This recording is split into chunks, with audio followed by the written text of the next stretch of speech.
Muito boa noite a todos.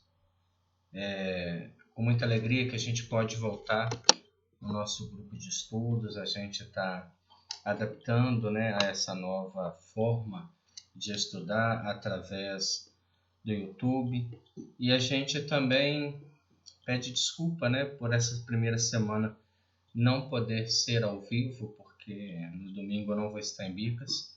Eu vou ter que ir a São João del Rei e talvez eu não chegue a tempo de fazer o estudo ao vivo. Por isso, conversando com o João, nós chegamos à conclusão que eu poderia deixar esse primeiro estudo gravado, vai ser transmitido no horário nosso de estudo do Aldernes, e a partir da semana que vem a gente vai fazer ao vivo, e fazendo ao vivo a gente vai ter a interatividade, que é a participação de todos através de perguntas, de questões que são propostas, para que a gente possa também aproveitar um pouco mais e aumentar os nossos conhecimentos, dividir as nossas experiências. Eu gostaria, antes da gente começar, a gente sempre começa por uma prece, buscando aqui no capítulo 28 do Evangelho segundo o Espiritismo, coletânea de preces espíritas, a preces pelos doentes e pelos obsidiados. É um momento que a gente está vivendo, um momento ainda muito delicado, onde a gente não tem uma certeza muito grande da extensão que vai tomar tudo aquilo que está acontecendo, toda essa questão de pessoas contaminadas, dos recursos que ainda são muito pequenos que o nosso próprio país tem a oferecer. Nós sabemos que o melhor que nós podemos doar é a nossa prece, é a nossa vibração, o nosso pedido a Deus que nos ilumine e que nos proteja. Então vamos orar nesse instante. Diz para nós Allan Kardec no prefácio: as doenças fazem parte das provas e das vicissitudes da vida terrestre. Elas são inerentes à imperfeição da nossa natureza material e à inferioridade do mundo que habitamos. As paixões e os excessos de todos os gêneros semeiam em nós germes malsãos frequentemente hereditários. Nos mundos mais avançados, física ou moralmente, o organismo humano mais depurado e menos material não está sujeito às mesmas enfermidades. E o corpo não é minado surdamente pela devastação das paixões.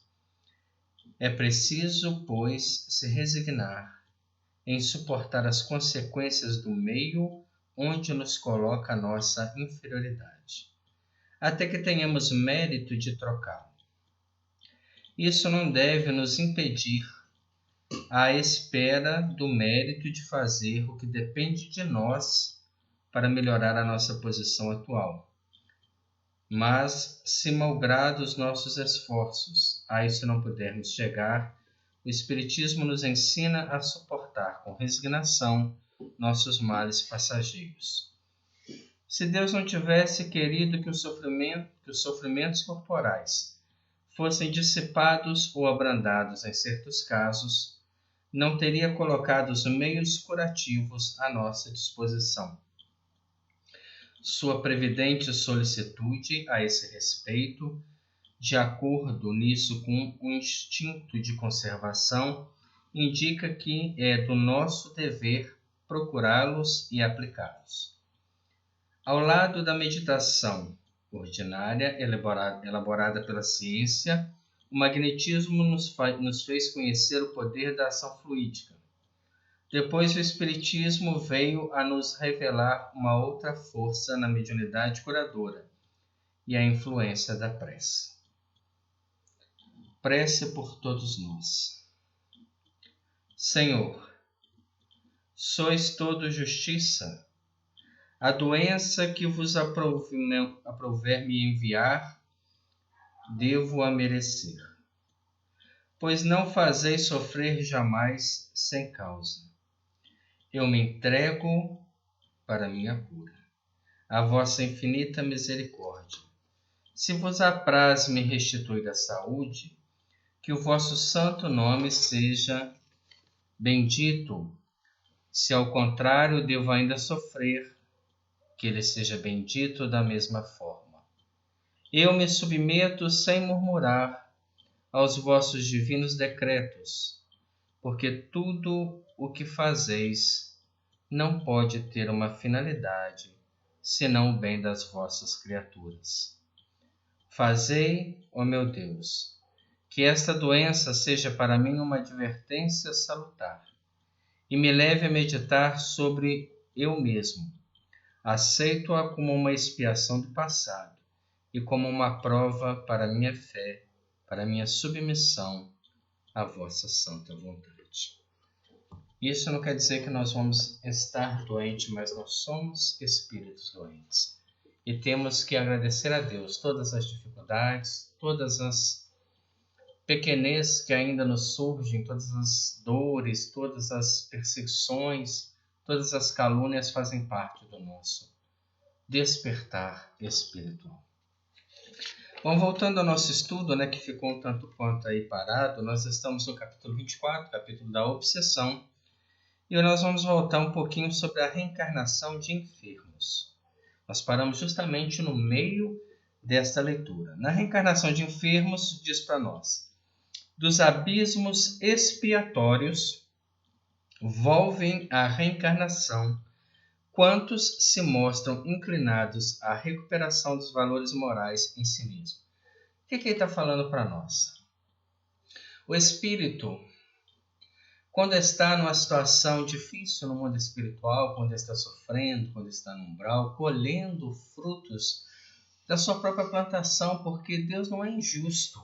Somos nós que construímos de forma mecânica, de forma magnética, através dos nossos atos, através dos nossos valores, a nossa própria caminhada no mundo espiritual. E chegando lá, com certeza, aos poucos, o amadurecimento vem despertar-nos espiritualmente. Começa a surgir em nós a vontade, começa a surgir em nós outros valores, outros pensamentos. Nós começamos a sentir realmente uma necessidade muito grande de orar, de pedir perdão, de querer uma nova oportunidade, de valorizar aquilo que desvalorizamos. E ele coloca para nós: quando se mostram inclinados à recuperação, quando surge o arrependimento como praticamente um primeiro passo para que a gente possa abrir o coração a uma nova oportunidade. Nesse momento, de recuperação dos valores morais em si mesmo, é nos dado a oportunidade da reencarnação. Mas lembremos, nós estamos colhendo fruto de uma vida vazia. Nós estamos colhendo frutos de uma vida sem conquistas morais. E isso nos levou a situações espirituais infelizes, em convivências obsessivas, em desequilíbrio harmônico das energias do perispírito. Então nós vamos trazer para a reencarnação, para o corpo físico, uma série de memórias espirituais que estão impregnadas no nosso corpo perispiritual. Como nós tivemos a oportunidade de falar na Semana Espírita, nosso corpo perispiritual tem diversas camadas. E essas memórias, que são, nas palavras de André Luiz, uma solução de continuidade àquilo que nós vivemos no passado, impregnamos a memória das células perispirituais de forma negativa, essas memórias vão transferir para o corpo físico as mesmas conquistas espirituais inferiores. Então a criatura, por exemplo, que fez uso do cigarro, que por anos a fio ela veio fumando, ela veio desequilibrando as estruturas orgânicas. Essa agressão que se faz no corpo físico, ela vai para as memórias das células perispirituais e permanecem no perispírito. Numa futura reencarnação, essas memórias vão ser drenadas para o corpo físico, de forma que vão vir limitações no campo da respiração. Aí nós começamos a entender como Deus é justo. Essas memórias nem sempre são drenadas no momento do nascimento, porque se tudo que nós trazemos da convivência inferior no plano espiritual fosse drenada de forma automática no nascimento, na maioria das vezes não teríamos condições do corpo físico resistir à pressão magnética. Então nós temos um tratamento magnético, essas memórias vão ficando retidas nesses corpos perispirituais e elas vão drenando na medida que o tempo vai passando e que a gente vai adquirindo resistência moral para um enfrentamento da própria criação negativa de forma que ela seja produtiva. Às vezes a pessoa passa um período e ela vai amadurecendo com pensamento religioso, às vezes ela vai valorizando, trabalhando com pessoas também limitadas, e essas cargas, essas memórias magnéticas podem ser diminuídas, elas podem ser adiadas e elas podem ser antecipadas. Se a pessoa colocou muita utilidade na sua vida e ela tem, por exemplo, uma doença limitadora que traria para ela uma limitação total, isso vai ser repensado, porque ela está fazendo um tratamento magnético através das suas ações, das suas conquistas, que podem adiar a manifestação daquela doença, podem diminuir a intensidade daquela doença ou pode nem manifestar. Então, um desarranjo que talvez seria total pode ser parcial ou nem acontecer, mas se ela mantém a mesma linha de pensamento que gerou aquele desarranjo, naturalmente ele vai vir na época certa, drenando e trazendo as consequências da limitação. E aí a dor, o sofrimento, torna-se obrigatório. É uma prisão sem muros, para onde a gente não tem como correr. Algumas almas acabam optando pelo suicídio, porque não suportam as suas próprias drenagens espirituais. Nós vemos isso na história de Camilo Castelo Branco, no livro Memórias de um Suicida, quando ele, aos 40 anos de idade, ficou cego. Era uma drenagem espiritual que ele não deu conta de trabalhar com ela. Aquilo para ele colocou fim numa vida produtiva, numa vida de escritor, no seu orgulho de casta lusitana, porque fazia parte de uma alta casta e agora ele era um homem aleijado, um homem limitado, um homem com dificuldade de convivência, e foi de tão grande a sua expiação que ele optou pelo suicídio. Ele não suportou aquela prova. Com isso, aconteceu que ele entrou numa região, como se diz aqui na leitura, um abismo expiatório. E ali ele permaneceu muito tempo, sofreu vários ultrajes, passou por diversas situações desagradáveis e desnecessárias, que foi a opção que ele teve. No entanto, mais tarde, ele vai reflexionando, ele vai vendo a reencarnação, desses companheiros que ele tinha ali em corpos difíceis, em limitações grandes, em drenagens complicadas, e ele começou a pensar, meu Deus, o que me espera, Qual seria a minha expiação devido ao suicídio? E ele acabou tendo que reenfrentar a prova que ele fugiu. A sua expiação nada mais foi que reencarnar e aos 40 anos de idade novamente desenvolver cegueira e conviver com uma drenagem espiritual que ele adiou por causa do suicídio, pela sua fuga de responsabilidade. Então nós temos que abraçar as nossas limitações, não no sentido de comodismo, não no sentido de não buscar recursos, mas de entender que elas são parte da nossa criação mental, da nossa herança, das nossas existências. Agradecer a Deus porque ela está nos encontrando e nós estamos pagando a nossa conta com a providência maior e ao mesmo tempo trabalhar. Porque se nós tivermos utilidade, se nós mantivermos um trabalho produtivo, primeiramente para nós, porque o trabalho de esclarecimento, o trabalho de iluminação, ele é diretamente ligado a nós. Aquilo que os outros absorvem, né, é mérito dos outros. Então a gente fala primeiramente para nós mesmos. E há até uma historinha interessante que a gente comentou num dos últimos estudos do livro Jesus no Lar.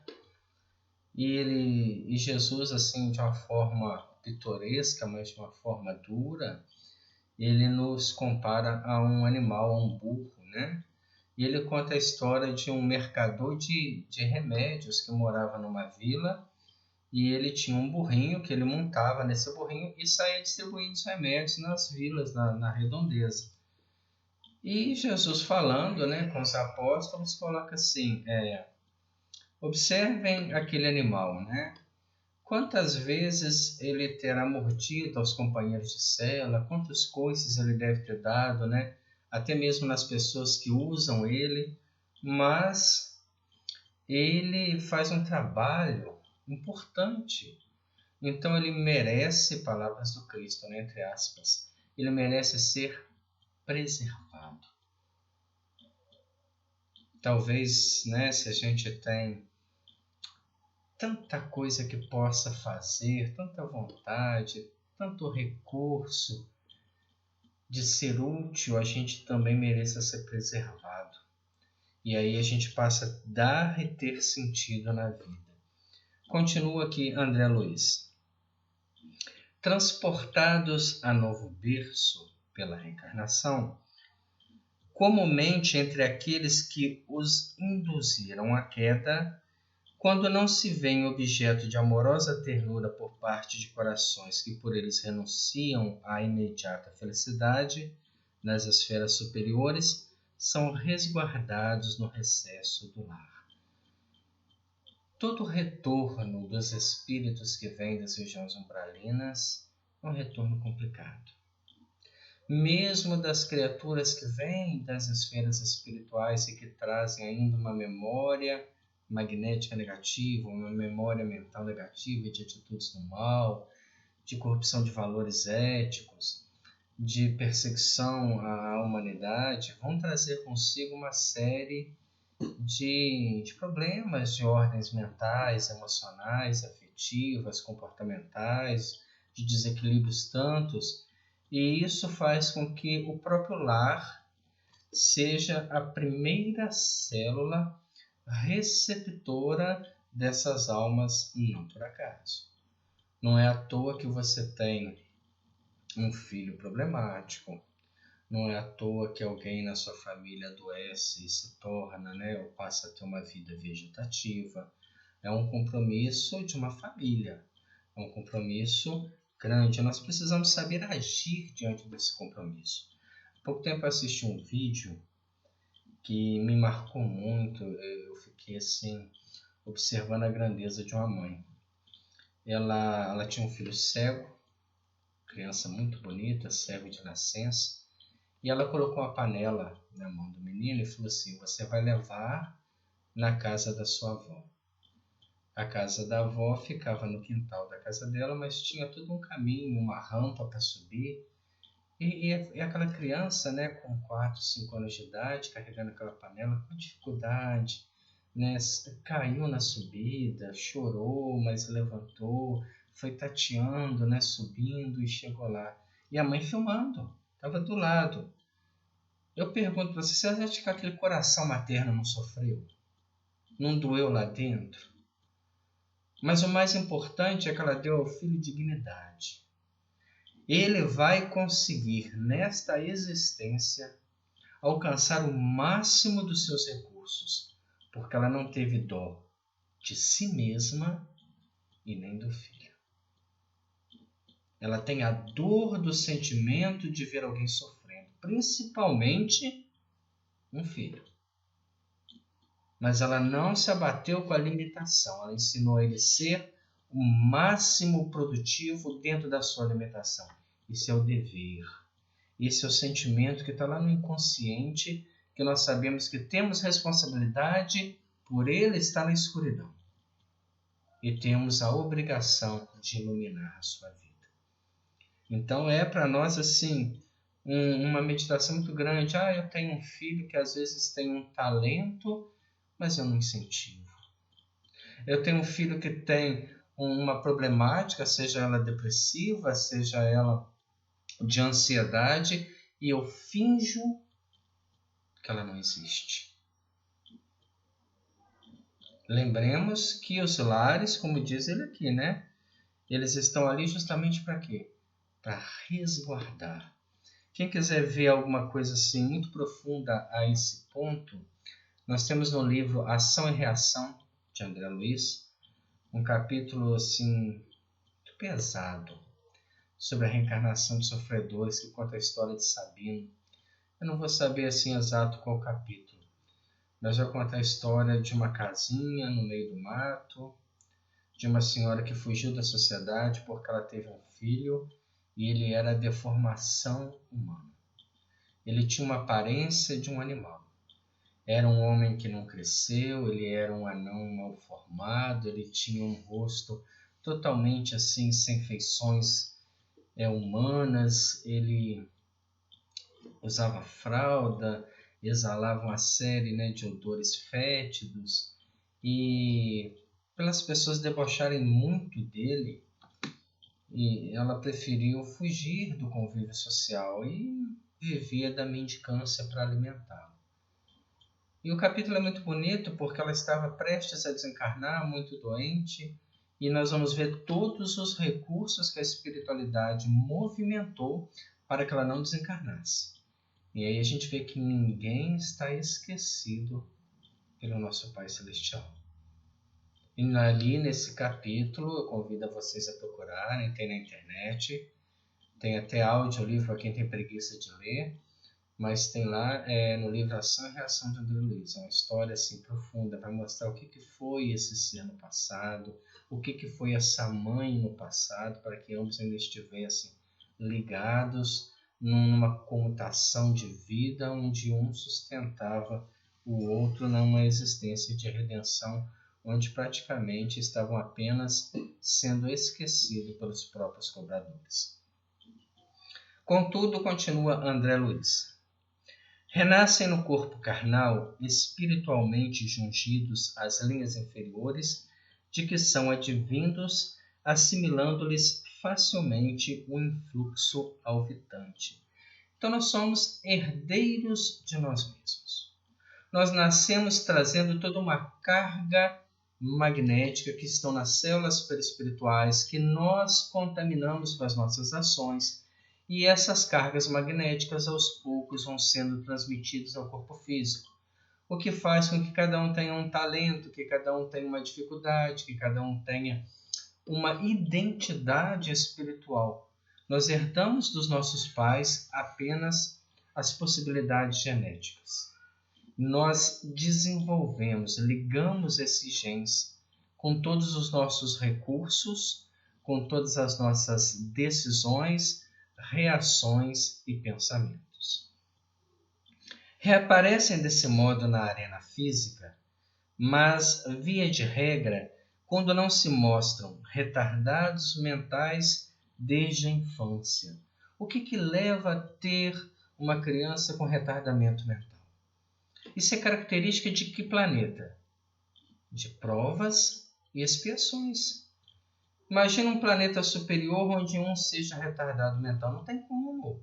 Se ele adquiriu estrutura para morar num planeta superior, ele já não tem um passado a expiar nesse nível.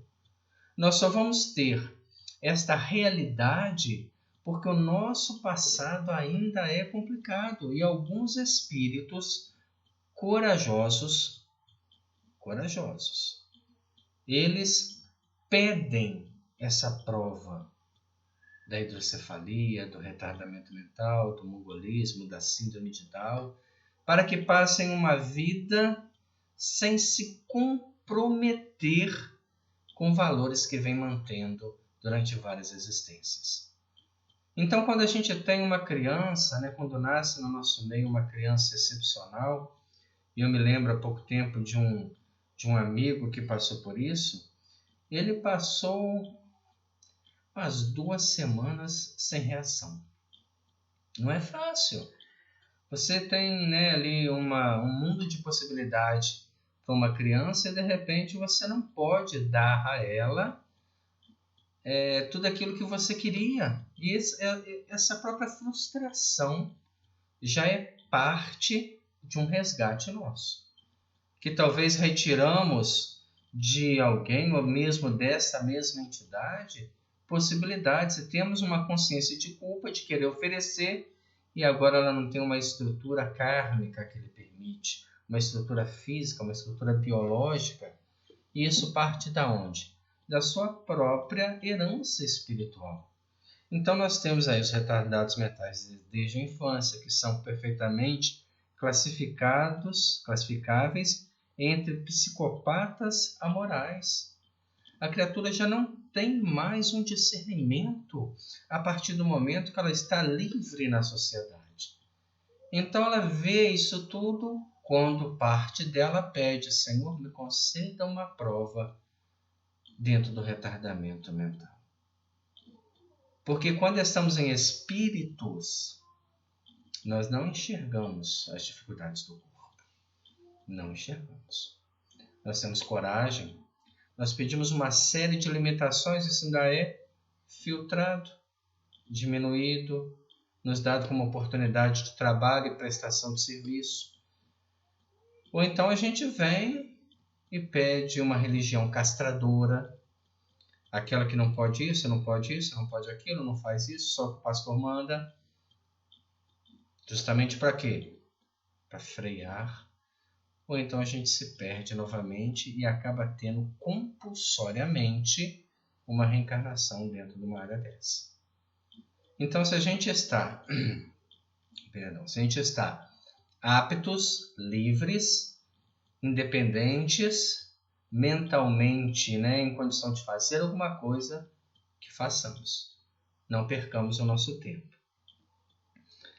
Segundo conceito, né, moral, insanity, vulgarizado pelos ingleses, demonstrando manifesta perversidade na qual se revelam constantemente brutalizados e agressivos, petulantes e pérfidos, indiferentes a qualquer noção de dignidade e da honra, continuamente dispostos a mergulhar na criminalidade, no vício.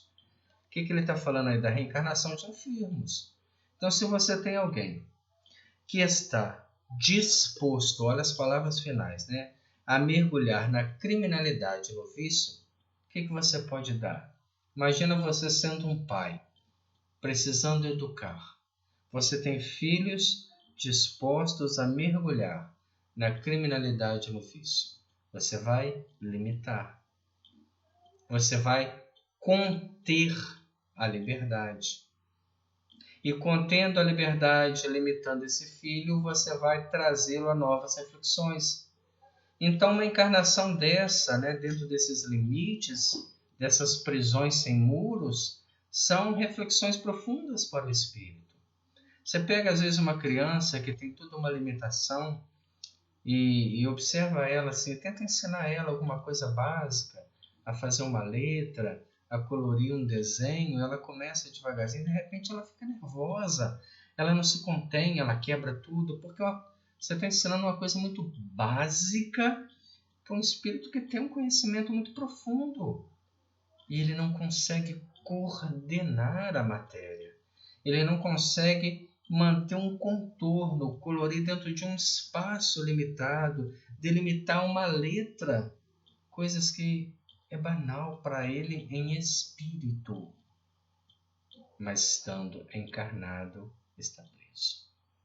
Esses espíritos fora do corpo físico não estão na deformidade mental e podem estar ainda com ligações da onde vieram.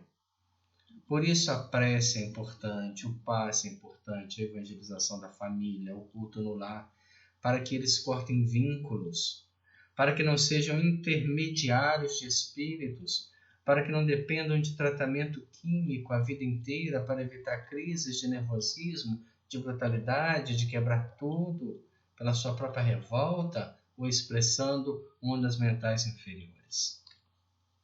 Aqueles espíritos, continua André Luiz, relativamente corrigidos nas escolas de reabilitação da espiritualidade, desenvolve-se no ambiente humano enquadráveis entre os psicopatas astênicos e abúlicos.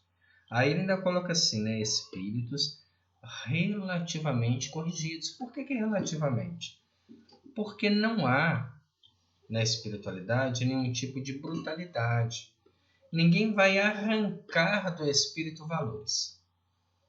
Ninguém vai transformar ninguém à força. Eu me lembro de um diálogo do Dr. Bezerra de Menezes, no livro Loucura e Obsessão, um livro que a gente está sempre falando e sempre recomendando, quando ele estava num culto africanista, e nesse culto havia uma série de práticas, né, que estavam muito de acordo com a ancestralidade, porque por não ter uma doutrina, aquilo ali é quase que passado de geração para geração, e eles aprenderam na prática como realizar aquele culto.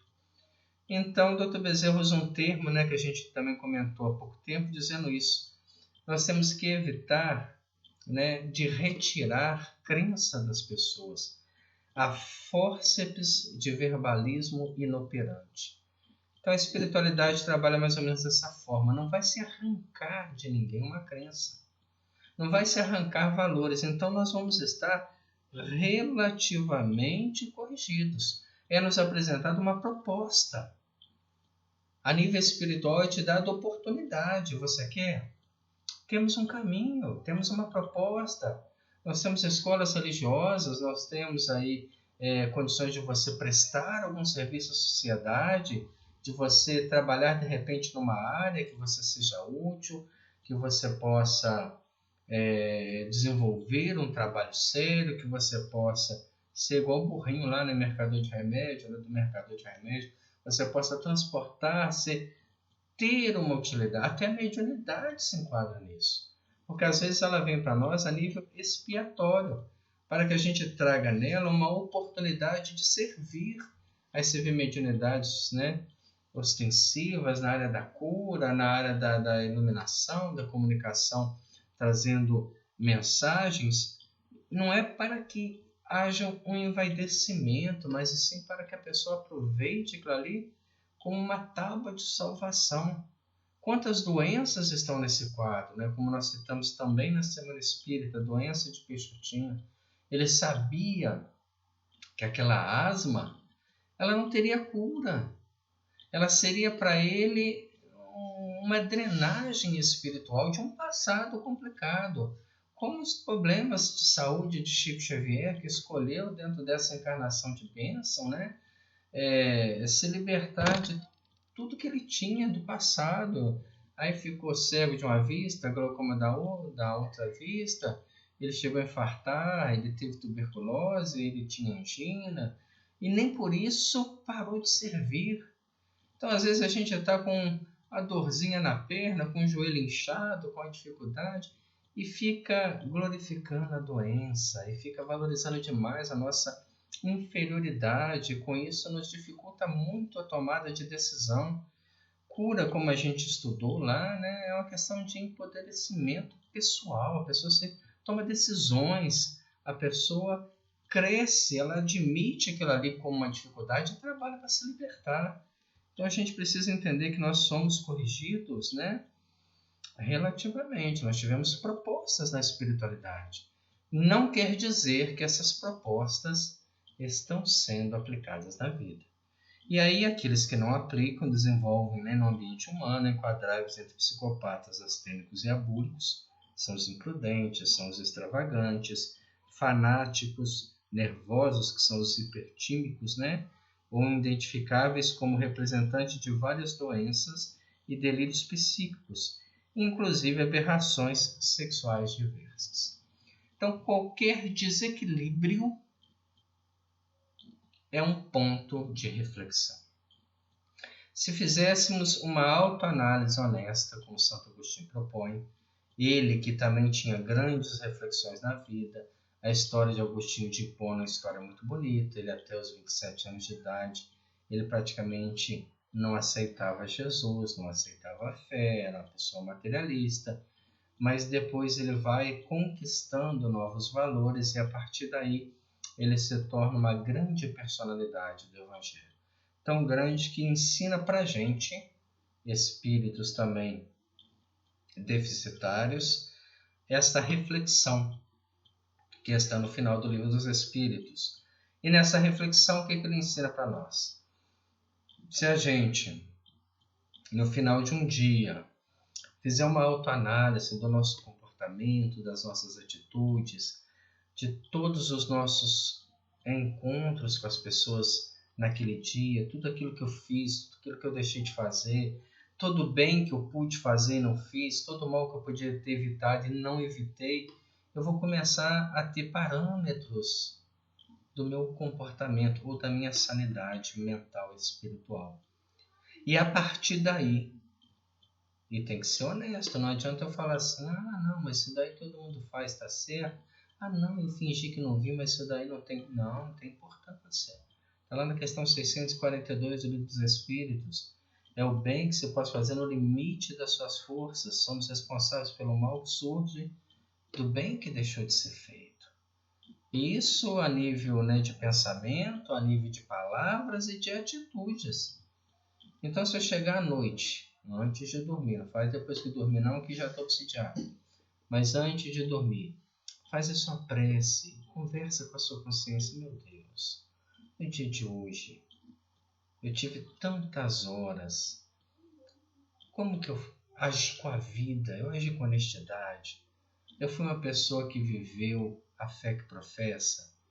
Eu fui uma pessoa que me dedicou, que doou a alguém algo de bom, ou tudo de bom que eu poderia doar?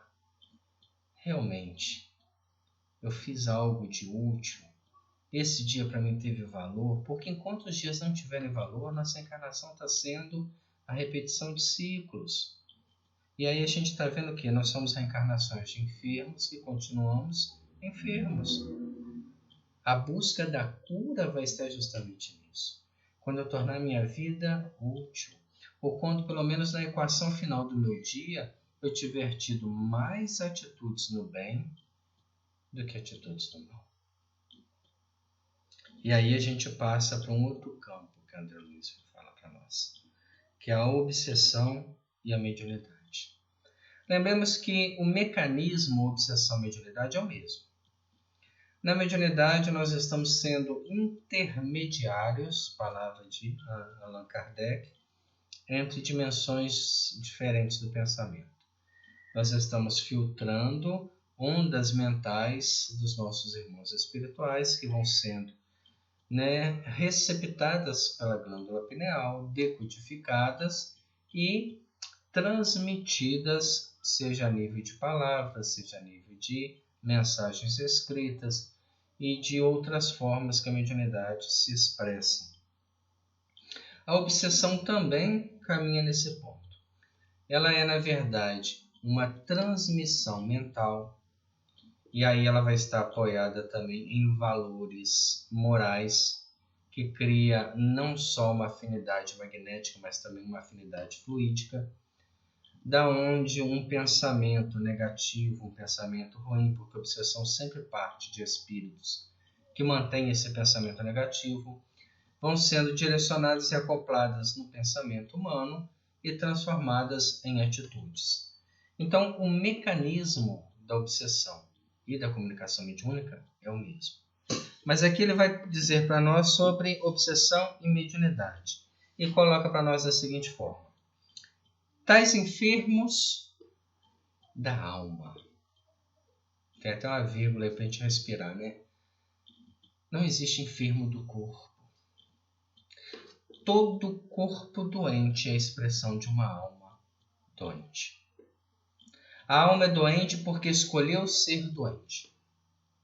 Ela pode não concordar agora, mas é a realidade dos fatos. A Organização Mundial da Saúde nos diz que não existem doenças. Existem doentes que projetam o seu mundo íntimo doente e somatizam no próprio corpo físico.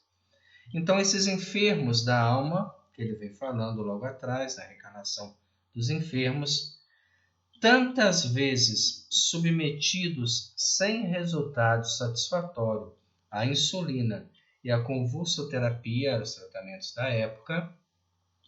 Hoje em dia nós temos uma série de medicamentos químicos, né, que tentam diminuir essas agressividades mento-eletromagnética que o nosso corpo produz através do pensamento e das reações eletroquímicas que partem das emoções que desequilibram, que produzem hormônios, que aceleram o batimento cardíaco, que elevam a pressão arterial, que produzem descarga de adrenalina, que criam, né, altos picos de glicemia no corpo físico.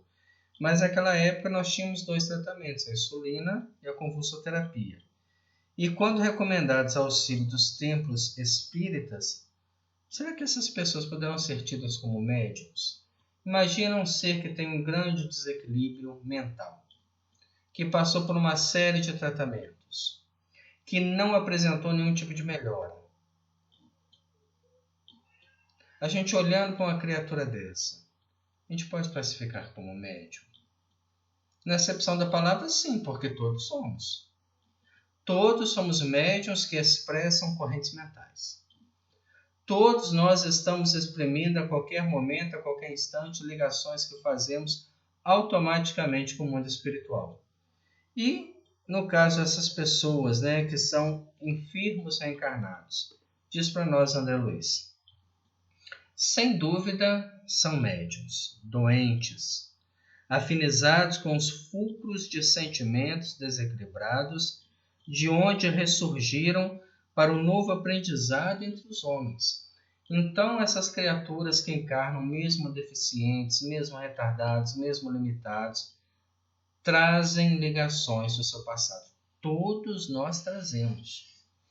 Cada espírito que nasce, cada criança que chega num lar, que vem aqui, que engravida ali, todas vão ser intermediários da onde que vieram. É por isso que o Divaldo tem esse estudo todo sobre crianças índigo e crianças cristais, né, que trazem de uma outra dimensão todo um procedimento, toda uma atitude de vida. Mas nós também trazemos. E muitos trazemos o quê? Expressões do medo, da insegurança, da intranquilidade, do bem-estar material, dos valores do desequilíbrio sexual. São expressões que retratam de onde viemos. O Espiritismo não é a doutrina que nos fala de onde viemos e para onde vamos. Da onde viemos é fácil retratar. E para onde vamos é mais fácil. Eu vou para onde eu já estou. Se eu não estou me transformando, eu vou continuar no mesmo ciclo. Eu vou reencarnar com as mesmas dificuldades, com as mesmas deficiências e com provações cada vez maiores, porque eu estou desvalorizando o benefício do tempo, ou o talismã divino do tempo. Agora, se eu falo para mim agora, com todas as minhas dificuldades e com todas as minhas limitações, ser o primeiro a trabalhar para alcançar a saúde, para alcançar o bem-estar, para promover algum tipo de utilidade à minha existência, eu começo a quebrar esse ciclo.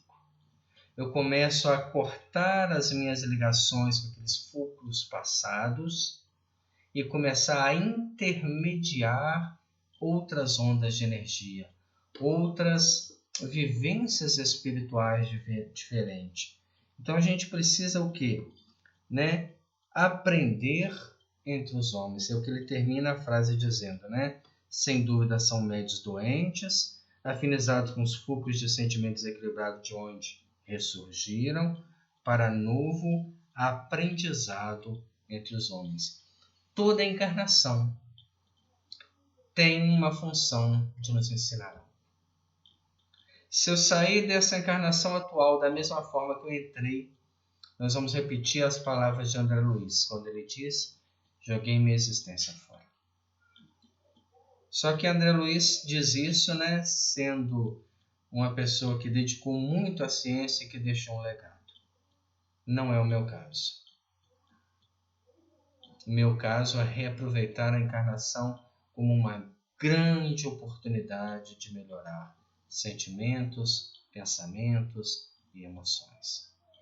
E aí sim a gente vai estar aproveitando esta bênção que é a vida. Por certa cota de tempo, são intérpretes de forças degradadas, às quais é preciso opor a intervenção moral necessária, do mesmo modo que se prescreve medicação aos enfermos. Então, esses médiuns doentes, essas criaturas que expressam ainda a realidade de um passado defeituoso, elas, por um determinado tempo, elas vão ser o quê? Intérpretes dessas forças. Mas é preciso opor uma intervenção moral, não filosófica.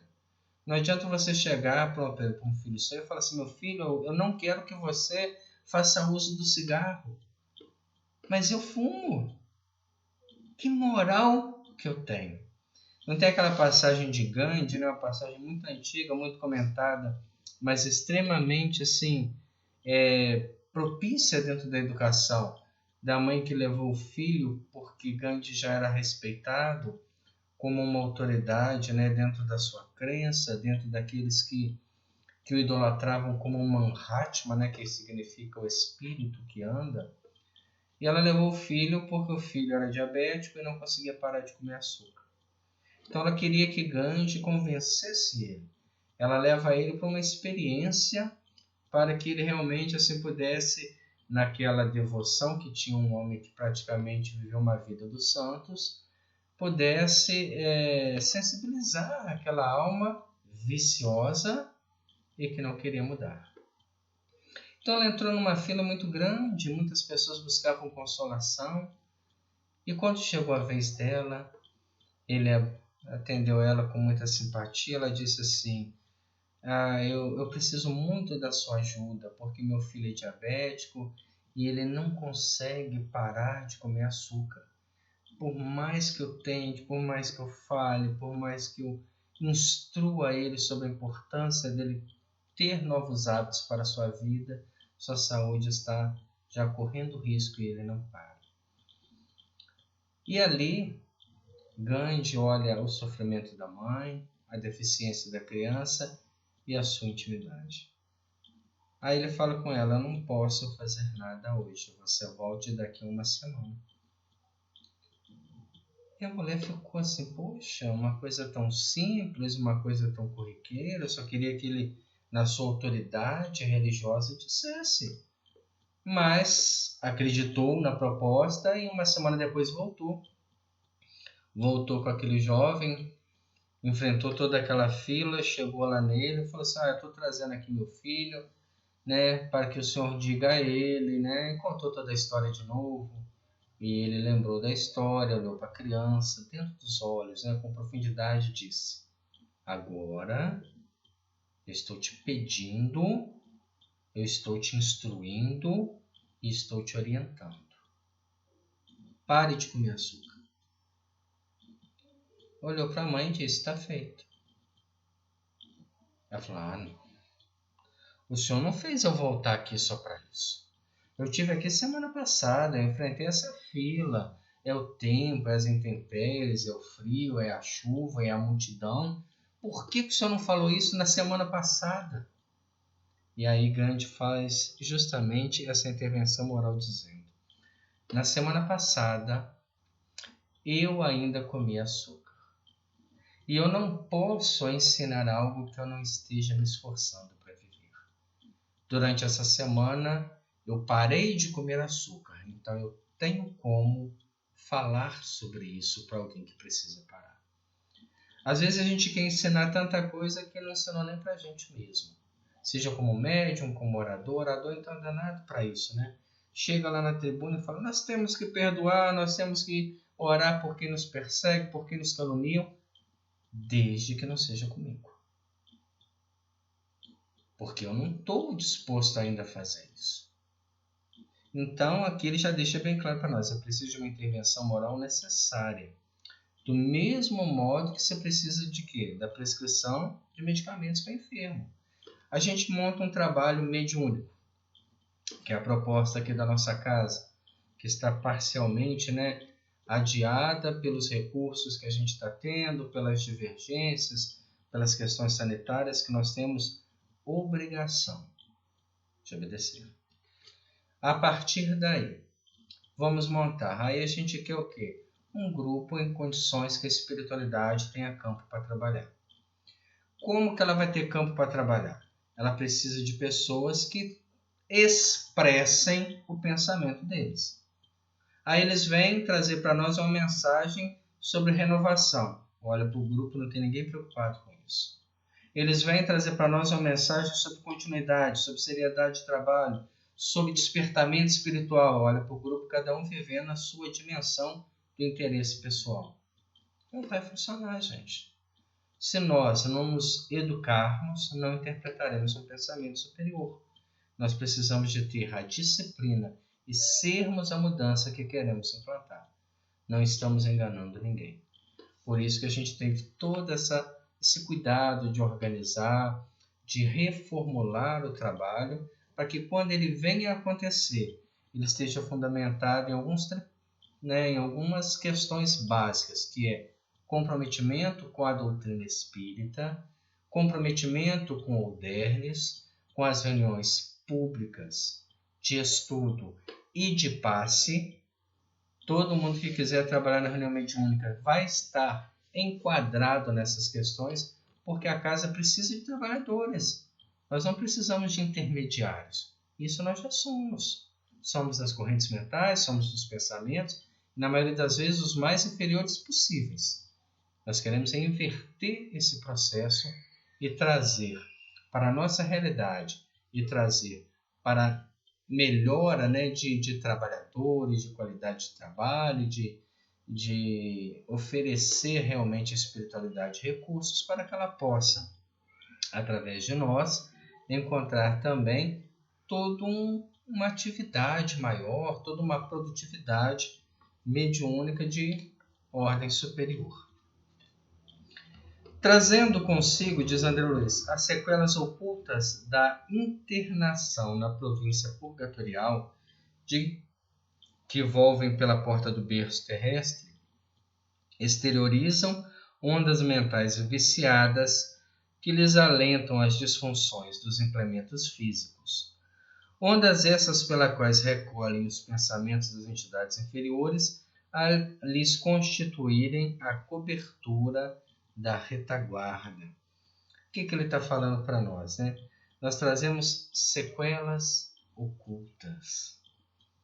Você olha para a pessoa bela, a pessoa perfeita, não tem defeito, porque as sequelas estão ocultas no sentimento, no egoísmo, no orgulho, na vaidade, no interesse pessoal. Materialmente você olha para a pessoa, mas é uma pessoa sem defeito, e intimamente é uma pessoa complicada, porque ela traz sequelas das suas internações em províncias purgatoriais, onde foi vampirizada, onde foi feita escrava de obsessores, com todo um trabalho hipnótico, com um trabalho magnético. Pessoas que ainda expressam essas realidades porque trazem marcadas dentro da sua própria realidade todas essas dificuldades. E aí expressam isso em comportamentos doentios. Então nós temos que nos conhecer através de uma autoanálise para que a gente possa saber, meu Deus, eu sou a expressão de algo negativo. O meu mundo íntimo, que ninguém conhece, expressa o quê? O deboche, expressa o julgamento, expressa a superioridade, expressa um pensamento, que eu acho que eu estou sempre certo, todo mundo está sempre errado. Eu preciso ter essa visão daquilo que eu sou, do que precisa ser trabalhado, para que eu possa também ser médium de correntes mentais superiores. Senão nós vamos estar sendo sempre médiuns da inferioridade. Você está no meio de uma conversação sem proveito e aquilo expande. Você está no meio, às vezes, de uma de um deboche, né? de uma ridicularização de alguém que é doente, e surge em você o que? Argumentos. Por quê? Porque você está expressando de onde você veio, aquilo que você tem por dentro. E é nesses momentos que a gente se conhece. Não é na casa espírita onde eu estou tentando me expressar bem, onde eu estou tentando vender uma imagem de uma criatura superior que eu ainda não sou. Ali dentro, não, ali é o quê? É a intervenção moral necessária. Ali nós estamos diante do Evangelho, diante de uma proposta de nível superior que tende a nos elevar às aspirações e à esperança. Mas a autoanálise, se conhecer, saber quem eu sou, isso é importante para a minha expressão mediúnica. Daqui a pouco eu estou lá na sala mediúnica, né? Concentrado, com lápis, com caneta na mão, esperando uma mensagem e querendo expressar um pensamento superior, sendo que eu só expresso a mediocridade para baixo.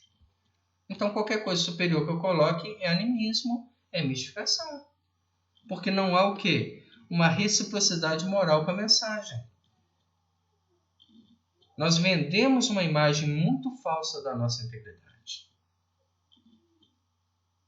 Por isso, ele já está colocando aqui para nós. Nós trazemos sequelas ocultas, escondidas de todo mundo, do nosso mundo íntimo. E essas sequelas ocultas expressam de nós, na maioria das vezes, quando a gente menos espera. Quando a gente vê, não devia ter falado isso, mas já falei. Então muda. Não devia ter pensado isso, mas pensei. Muda. Não devia ter agido assim com a pessoa. Corrige. Pede desculpa. Cresce. Corta o ciclo. Não deixa que isso fique repetindo várias vezes. Senão nós vamos viver 80 anos de uma existência repetindo as expressões que convivemos desde as nossas internações nessas províncias infernais. Apesar disso, diz André Luiz, devem ser acolhidos nos santuários do Espiritismo por medianeiros de planos que é preciso transformar e ajudar, porquanto um espírito renovado para o bem, lei do Criador para todas as criaturas, é peça importante para o reajustamento geral dessa ou daquela engrenagem conturbada na máquina da vida. Então ele termina de uma forma até assim poética, dizendo, mesmo nós, sendo imperfeitos, mesmo nós tendo dificuldade, mesmo nós sendo ainda expressões nem sempre produtivas, nós devemos ser acolhidos nos santuários do Espiritismo numa atitude de transformação. Da mesma forma que ele falou lá atrás, dos abismos expiatórios envolvem a reencarnação quando se mostram inclinados à recuperação, que também possamos nos inclinar à recuperação moral dentro da encarnação. Aproveitar as oportunidades, aproveitar os convívios, aproveitar todas as dificuldades que estão à nossa volta, para que a gente possa crescer espiritualmente, para que a gente possa aprender com a mediunidade. Eu vejo as reuniões mediúnicas encerrarem com uma avaliação muito sem proveito, quando fica assim, o que você sentiu na reunião de hoje? Não é o que eu senti, é o que eu aprendi na reunião de hoje. Na comunicação do espírito suicida, o que você aprendeu? Eu aprendi que eu também valorizo esse sentimento que o levou ao suicídio. E tenho medo de que isso ocorra comigo, então trabalhe isso em você. O que você aprendeu com a comunicação do nosso irmão que frequentou nossa casa e agora está em sofrimento? Que o espiritismo não é para ser vivido para fora, é para ser vivido por dentro. Isso é avaliação de trabalho mediúnico. Isso é avaliação nossa, como médiuns, como espíritos, como trabalhadores do Cristo. Semana que vem nós vamos dar sequência ao capítulo dentro dessa proposta intitulada Doutrina Espírita. É um novo subtítulo aqui. dentro dessa obra da obsessão, encerrando já praticamente esse capítulo, iniciando o capítulo 25, capítulo da oração. Convido a todos que possam ler, que possam estudar. Na semana que vem nós vamos trabalhar de forma diferente. Nós vamos fazer a transmissão ao vivo, com a participação de todos que estiverem assistindo, com perguntas, com propostas, com colocações, da mesma forma que a gente faz no nosso estudo dentro da Casa Espírita, até que a gente possa, novamente, com segurança, voltar aos nossos trabalhos, voltar às nossas atividades. Eu fico já muito agradecido de ter esse canal como uma oportunidade da gente estar se reencontrando de forma virtual, de forma através das ondas mentais, porque a gente pode dar sequência aos nossos trabalhos, às nossas atividades, que para mim é um combustível para a vida. Então vamos agradecer a Deus este momento, vamos fechar nossos olhos agora e pedir ao nosso Pai Celestial que nos abençoe, que nos fortaleça, que nos dê compreensão, que sobretudo nos dê a tranquilidade para passar pelos momentos turbulentos que o nosso planeta passa, mas sabermos, Senhor, que tudo está sob as suas ordens, sob as suas mãos divinas, sob o planejamento superior, que nós não temos, Senhor, nenhum medo e nenhum receio. Que se a dor porventura chegar até nós, até algum familiar, é porque é aquilo que há de melhor para o nosso crescimento e para a nossa caminhada. Por mais que doa, Senhor, nós saibamos compreender.